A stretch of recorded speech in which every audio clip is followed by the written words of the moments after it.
Reverend Lalruotmawi puya le Lalruotmawi na sak thim ma in la abang lai ni hunsung po pathin la saka pathin in paka rong lo bol lak ania Lalruotmawi puya le Lalruotmawi hai in kara nau rila ra apangana vanlal faka chu kumrit mi nin voisun da thumle chen ve 20 March 2025 kan Bangalore Baptist Hospital aborala so tak leukemia na in Velor le Bangalore hai in kolin laka two line nai khan anat na in zulting apan lein voituk da level khan hospital panpui ania thei ang tok in ventilator hai in kol ani hnung in anat na chu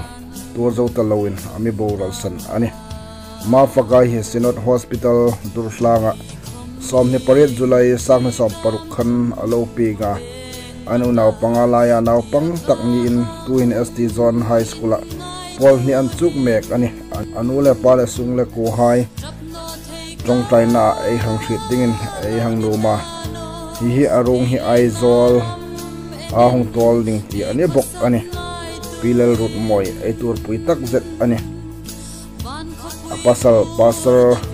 ramwan puya lehin sang ni som ni pathum kan an lon neya nauri lara pangana anhang chan he ei tuorpui takzet ani lamong taka anum theina dingin hi chanchin lo rephak phodin trong tai na in lo hang thre in la hi chue lang bok ani